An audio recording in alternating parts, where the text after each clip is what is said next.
नमस्कार मैत्रिणींनो, कशा आहात? मजेत ना? मी सुरेखा हिरकणी चॅनलमध्ये तुमचं स्वागत करते. आजची सकाळ थोडी फ्रेश आणि पॉझिटिव्ह होती. मग उठून नित्यकर्म आटोपून मी लगेच नाश्त्याची तयारी करायला घेतली. बरं, मग सगळे घरीच म्हटल्यावरती कामं देखील सगळ्यांनी करायला नको? तेवढाच काय तो हातभार? मग मुलीला अंडी धुवायला सांगितली. बॉईल करण्याआधी धुवून घे म्हणाले, तर तिने चक्क ब्रशने घासून पुसून काढले. काय तर म्हणे हायजीन.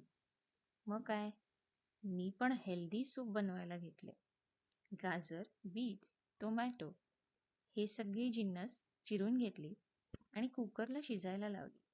त्यामध्ये एक तेजपान, थोडी मिरी, कलमी, थोडे पाणी टाकून शिजायला ठेवले.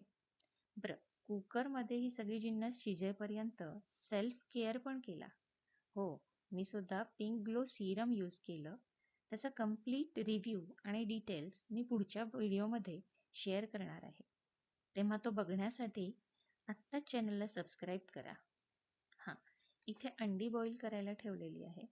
ती अंडी बॉईल झाली आहेत आणि कुकरमध्ये जे लावलेली जिन्नस आहे ती सुद्धा शिजून कुकर थंड झाला आहे. तर ही सगळी जिन्नस आपण मिक्सरमध्ये फिरवून त्याची पेस्ट करून घेणार आहोत. त्यानंतर थोडे थोडे पाणी घालून चाळणीच्या मदतीने हे सगळे मिश्रण आपण गाळून घेतोय, कारण त्यात जाडसर कण राहिलेले असतील तर ते निघून जाते. आता थोडी तूप टाकून आपण कढईमध्ये जिरं पावडर आणि धन पावडर, चाट मसाला, चवीपुरतं मीठ घालून एक उकळी येईपर्यंत हे मिश्रण शिजवलं आहे. आणि हो, गरजेनुसार तुम्ही यामध्ये गरम पाणी ॲड करू शकता. सूपची कन्सिस्टन्सी तुम्हाला आवडेल त्याप्रमाणे तुम्ही ठेवू शकता.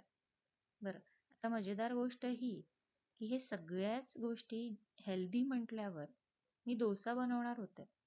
मग डोसा सुद्धा पांढरा न करता तो सुद्धा मी पिंक केला. हे मिश्रण उरलेलं होतं ना, हे मी त्या बॅटरमध्ये घातलं आणि झाला माझा पिंक रेड डोसा रेडी. सगळ्यांना हा आजचा हेल्दी नाश्ता खूप आवडला. सगळ्यांनी पोट भरून खाल्ला. मग तुम्हाला हा व्लॉग आवडला असेल तर नक्की कमेंट करा आणि तुमच्या काही टिप्स असतील त्याही मला शेअर करा. आणि हो, व्लॉग आवडला असेल तर लाईक, शेअर आणि सबस्क्राईब करायला विसरू नका. धन्यवाद.